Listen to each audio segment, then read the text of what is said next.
and glory. So what we're looking for then is a lot more variation. So we're looking for something that has flow and movement to it. I may curve this a little bit. But that doesn't have a lot of variation. But then I can come back and I can start to vary my line weight from a thicker area to a thinner area, come back and give it a little bit of thickness in through here, then maybe a little bit thinner in through here, then it gets thick, and it also can get darker too as well. And so now we start to see that there's more variation and more flow, and maybe this line can even break up than that which we have here. I think that's important to understand and to start to see that, is that we want that variation so very much to describe our world.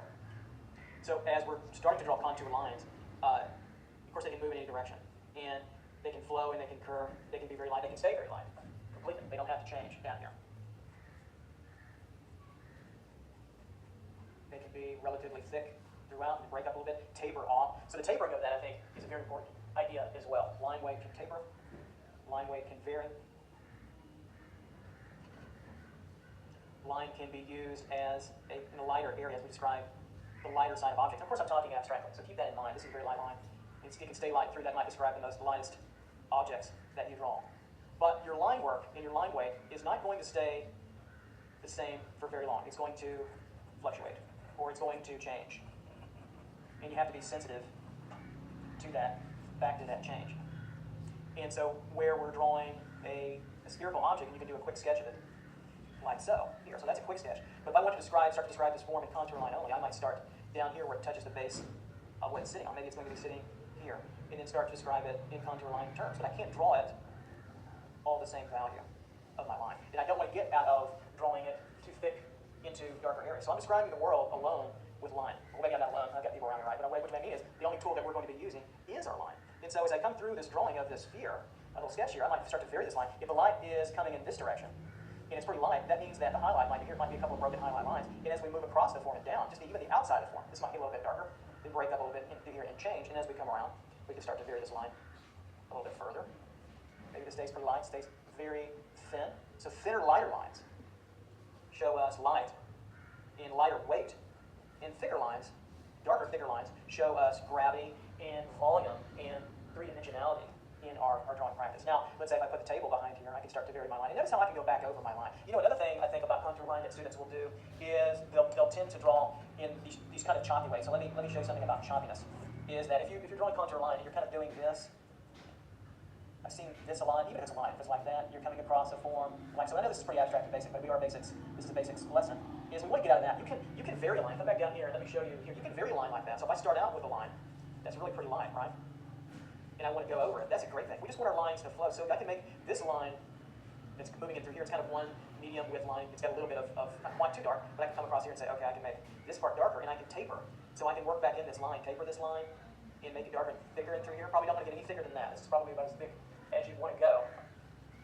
And I can taper off here, get it lighter, maybe let the line disappear a little bit, and pick it up again. But I'm not getting into this kind of this choppy, nervous kind of choppiness that kind of looks sketchy. So you've got to draw really slow. That's why it's a very slow lesson about perception, about really slowing down and looking at the forms, and really going also, this is exciting for a lot of students, I think, is going for lots of detail, and we'll get there soon enough. So I can taper this. So this line can go thick, a little bit thinner, then it can go kind of thick again, then it goes tapered, and it might go really light.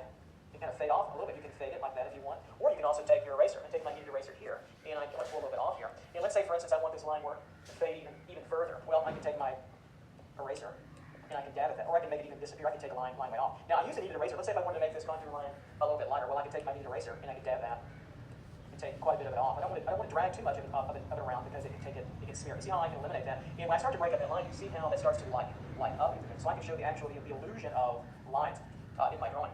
So let me demonstrate this a little further. We go back to our ball here. So we know our light source is coming in this direction. So our shadow, cast shadow of our object, remember we can't use value, might fall here. So I can quick sketch this out to give it a little bit of form. Quick sketching is fine. We'll talk about that when we get into drawing our still life object here in a little bit. It gives you some structure to go for. You could do a direct contour line where you don't have any guiding structural components. It's a little bit harder, but you can certainly do that. You have to hold some forms in your mind a little bit longer. But hopefully you can see where it's already weighted down on the table. And as I start to draw the cast shadow, where it touches the ball, that's a lot of weight, or heavier than up here. So I'm going to make that a darker line. Then as I pull out and away from the contour line, I'm going to go and make this line a little bit lighter, a little bit thinner. I might break it up right in through here and then recapture it back here a little bit. But I'm trying to keep it in flux, to fluctuate. And I think flux fluctuates with the C and T. But I like my spelling better in flux. So we're going to call it fluctuate based on flux. Don't let me do any math for you either. That would be fine. But I think you get the idea. So we're changing. We are being sensitive to constant changes in movements within the usage of contour lines. We're not staying the same like over here. That will flatten things out So if I take a ball here and I draw it like this, right, that looks like a circle. And so what I want to see from my students and from you guys is three-dimensionality. So if I put this table, maybe the table's at an angle, we pick it back up over here, we can start to see three-dimensionality. So let's put form shadow on there. And remember, when we're working with cast shadows and we're working with form shadows, we have a cast shadow here. I can't put any value in here. I might put a little extra curve to show that maybe there's extra light source or a little fluctuation of light. But we can't illustrate using value. It's all just contour line, which makes it very, very difficult, but very descriptive, and I think quite challenging of a problem.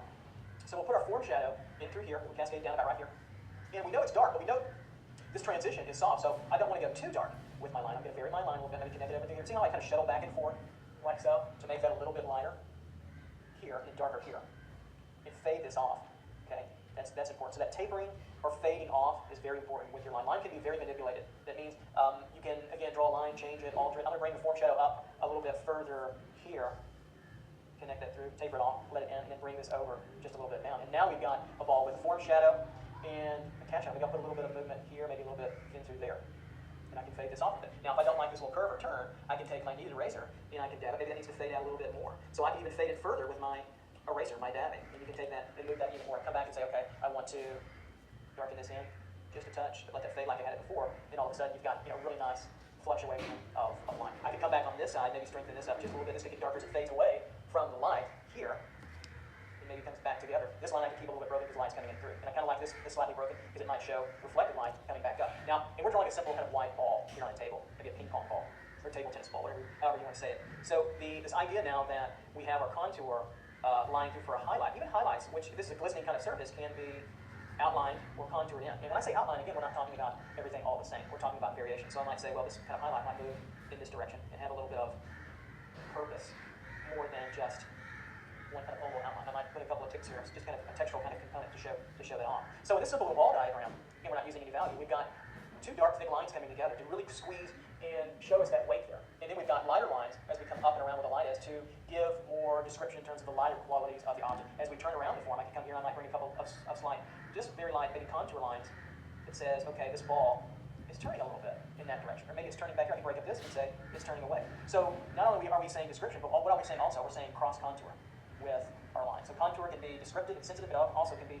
contouring around. If I do it too much, then it's going to be like there's a decal or a sticker on our ball, which right now I don't want. We'll get into detail a little bit later.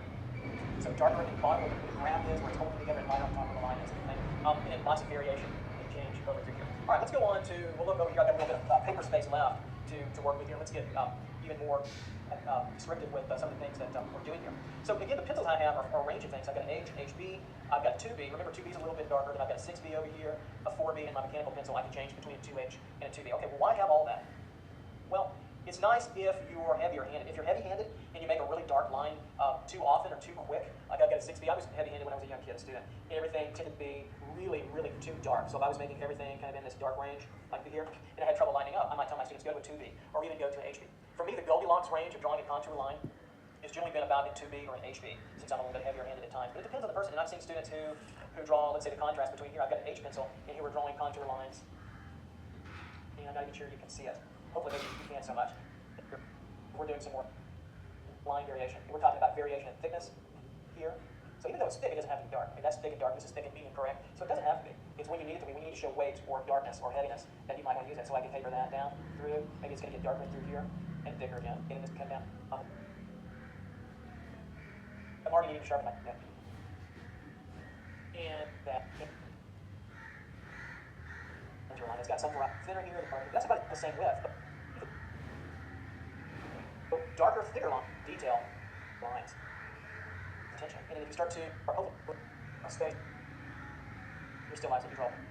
Objects, they will all play a dominant role. So I think it's good to separate them from the difficulty of trying to put this all together at the beginning and talk a little bit about that practice. So what I would say to you, if you're pretty new at drawing, is to take sheets of paper and just practice line weight. Slow down. Practice line sensitivity. And try to draw lines that are light, thin, and light, medium. Okay, so I've got an H pencil here, which is pretty hard. Okay, fades out. Maybe draw them in different directions. And they can come over together. They can cross over if you wanted. They can be squiggly. And sometimes you may draw them a little bit faster too as well. But these are pretty light. These are really, probably can't even see that at all. And that's okay. Don't worry about drawing objects. We're going to do one together in a moment and start to put this together. But take sheets of paper and draw and start to taper a little bit. And remember this whole idea of, let's it's a hand pressure. Hand pressure. So the more that you push down, the darker something gets. Okay? So I'm pushing down over here pretty heavy right now. That's pretty dark. I've got a darker, softer pencil to begin with, so that's pretty dark. Now I'm going to push down with my H pencil. I'm going to put my hand underneath here and it's almost smudge now. I'll take my H pencil and I'll push down pretty hard too. I'm pushing down just as hard as I did with the 6B. Here's the 6B and this is the H. And look, I can't get, I'm putting a dent in my paper. I'm drawing so hard. I can't get, my knuckles are getting red, so I can't. That's about as dark as I can get. So this idea of hand pressure. Now I'm lightening up my touch with the 6B and just kind of slowly going in there and tapering through. And I'll lay off the light touch, and I can take even a soft pencil like a 6B, and I can really taper it, fade that away. Hand pressure is so important. You're always going to be fluctuating, right, with my new spell word, in flux, with not only your line, but also your hand. Your hand should be changing pressure constantly. It should be moving and flowing and changing all the time.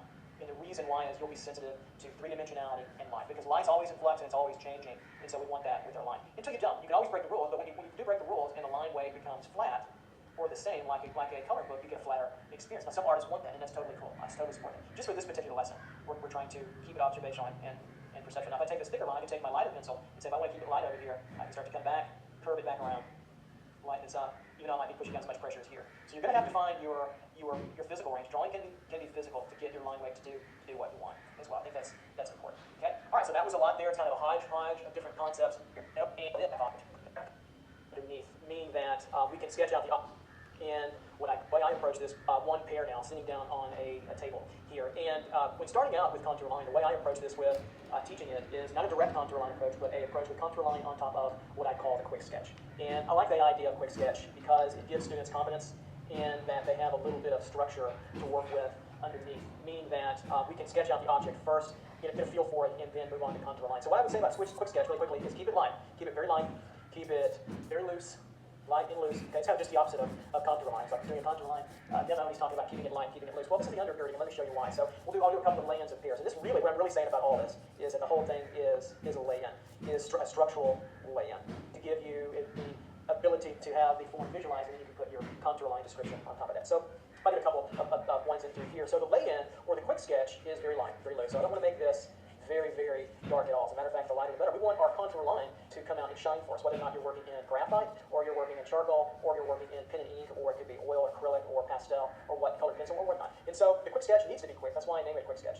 And you want it to be loose, and you want it to be fresh and free. So we've got, I'll put a little table behind here, and you can probably barely see that, and that's a good thing. So this pair is really kind of based off the sphere, right? And so you have that here. I might just lay in a little bit of where I think the shadow is going to fall. And of course, it sits down on a table, and so we have that shadow here, right? So we have a shadow in through there. And so already I've got a quick sketch, and I'm really ready to go with my contour line. So if I was doing some more, let me do some more quick sketches. I'll just do some more pairs in different placements in different directions. And so I've got a pair here.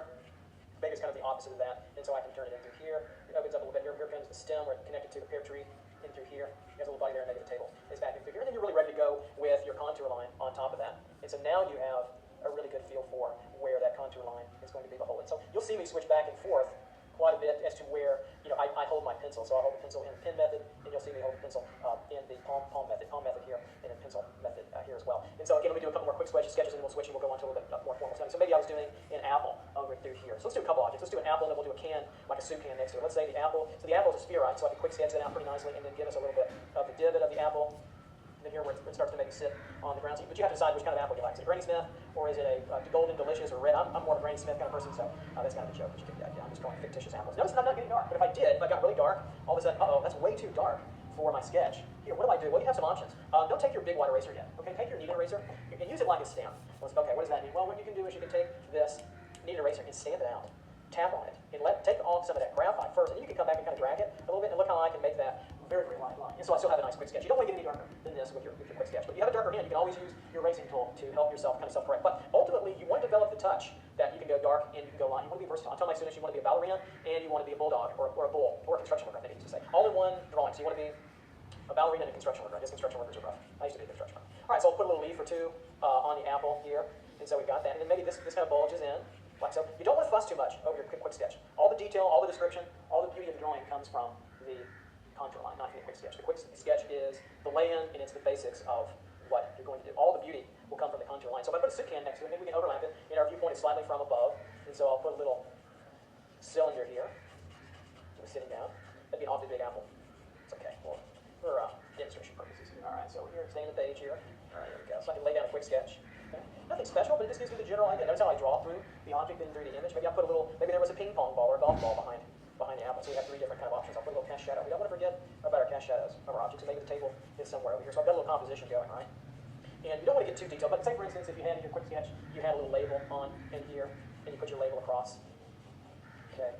It had Campbell Soup. I'm just going to draw that. You can keep this line. You can kind of sketch out the type of lettering that goes on, but you don't want to get too involved with it. Let the contour line do the work for you. So the quick sketch is your lay-in, it's your guide, it's your structure, okay, and it gives you the area of placement. Also, it helps for composition too as well. So it gives you those placements. Okay, let's go on now to the full-on pair, and we'll slow this down. We'll do about 20 or 30 minutes to see how far we can get before we go on to our final long-term still life.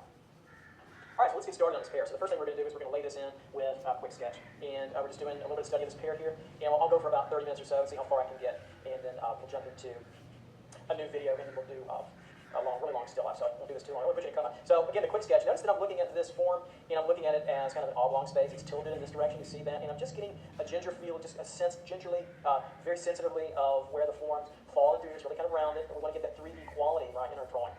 And so I'll be pushing down in through here and then over, and then getting the end of this hub of this pair in through here. So we've got that kind of tilted down. It almost kind of looks like a bear's head, if you think about it. It's kind of weird and strange that way. And then I've got this little divot of the pear.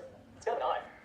And then I'll kind of throw in where the stem of the pear is kind of in here. It gets a little bit hidden by that cloth, but that's okay. And then a little bit of table in the back will kind of come through here and then on through, up and over, kind of the back end through there. And that's really enough for a quick sketch, for what you really need to kind of get started. So let's jump in there and then start to work with some contour lines. So I'm using my 2H and HB and my 2B pencil here for effect.